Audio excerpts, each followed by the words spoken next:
The Coloradoan in Fort Collins is embarking on an extensive project 20 years after the murder of Matthew Shepard in Laramie, Wyoming. It was a hate crime that captured America's attention in a way that few had to that point and have since. I'm joined here by two Coloradoan reporters, Aaron Udell and JC Marmaduke, who are contributing to this series.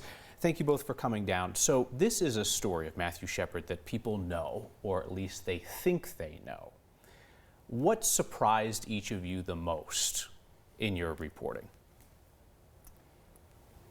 Well, I think for me, what surprised me the most was I had the perception that we had made so much progress since 20 years and that we live in this totally different world versus 20 years ago, the way we look at LGBTQ issues, the sort of landscape of equality today. And what I learned that struck me the most was just how far we have to go and the alarming rate that hate crimes are still happening at, and that what happened to Matthew could still happen today and still does happen today. For me, I grew up in Colorado, so I feel like I was one of the people who grew up with this kind of in the background, and I always knew the story of Matthew Shepard, but I don't think I fully understood how impactful it was for the LGBTQ community at the time until I really started hearing from those people and hearing from Matthew's parents and looking at what they've done in the past 20 years. I want to talk about Matthew's parents in a moment too, but let's return to this idea of how the Matthew Shepard killing changed Wyoming and Colorado and the country and how it did not. How do you see that balance laid out 20 years later? So I can take kind of how it Sure. changed. So I talked to a lot of people who I asked the question, why this hate crime? Why did this capture the nation and the world the way that it did? And a lot of it had to do with the imagery of Matthew's murder. It was horrific, and the details of his attack and his death really seared themselves into the world's memory. And so it was the imagery of his attack. It was the imagery of himself. He was a small, white, blonde-haired, blue-eyed young man. He was repeatedly referred to as gentle and kind by his friends, and he was seen as approachable. One source told me that Matthew was the kind of person who you could imagine growing up next door to, who you sat next to in class. So I think a lot of people saw Matthew in their neighbor, in their friends, in some cases in their own children. Which really is the story of LGBT rights in this country for the last 20 years, in terms of people sharing their stories, moving from the other to somebody that people know.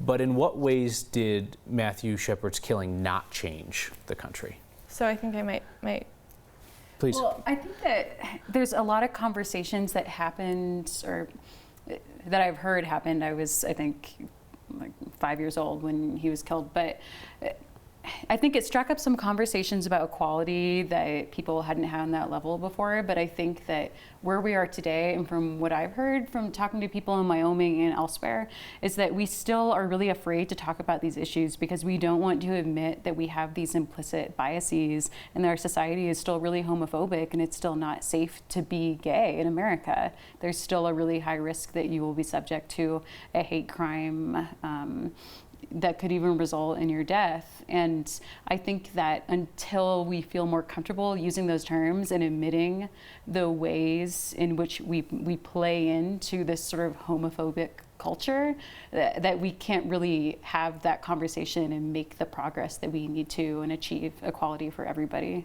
Did either of you get a sense about the state of homophobic culture and LGBT rights on college campuses today? Because when I think about the college environment, it strikes me as perhaps the most accepting and then also perhaps the least accepting environment.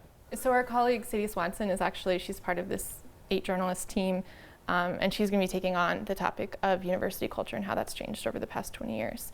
Notably, we're up in Fort Collins, and so I think a lot of people will remember the CSU homecoming parade. There was a scarecrow that was put on a homecoming float from a fraternity and sorority that included a homophobic slur, and so I think that really illustrated that the spotlight was on Laramie, but even an hour south down in Fort Collins, where Matthew Shepard was currently fighting for his life, these things happened down there as well.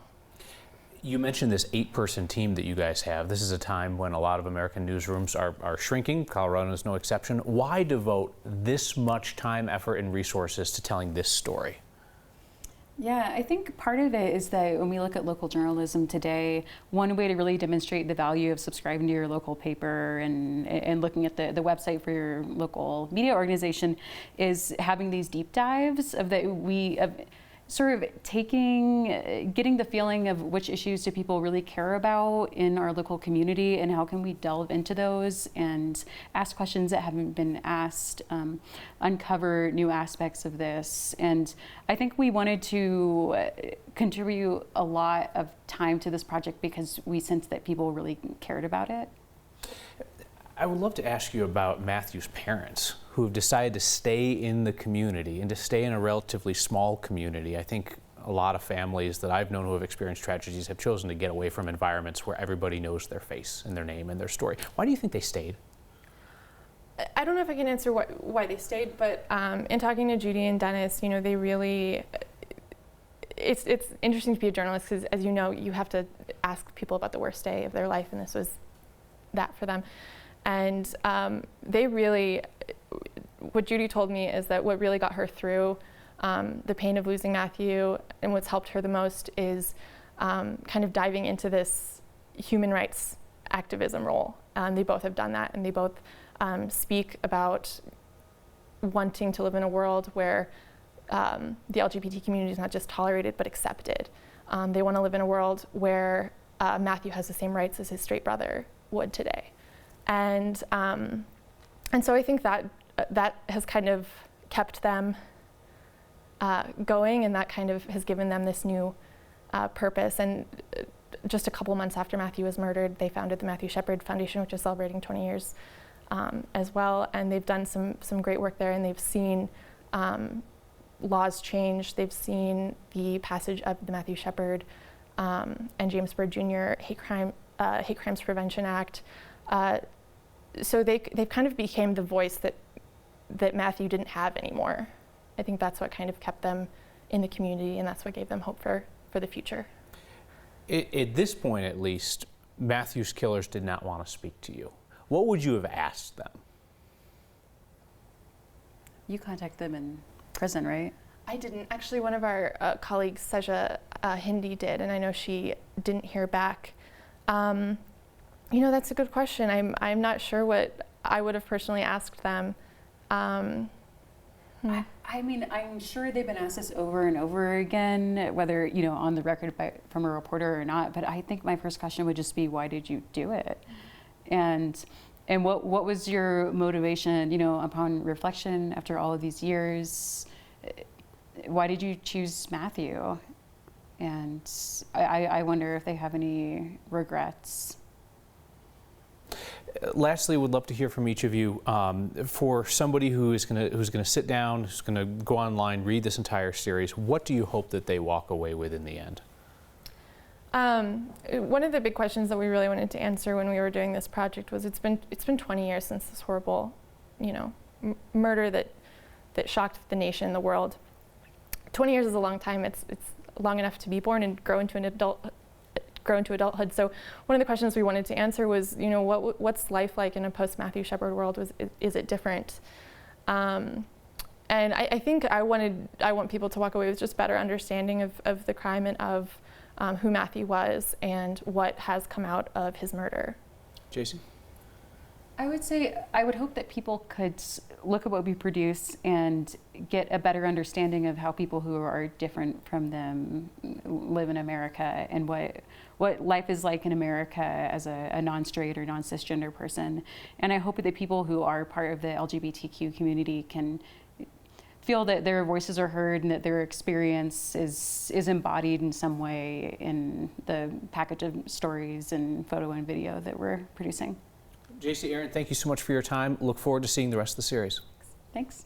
Subscribe to the Next YouTube channel for the best of Next and some other stuff.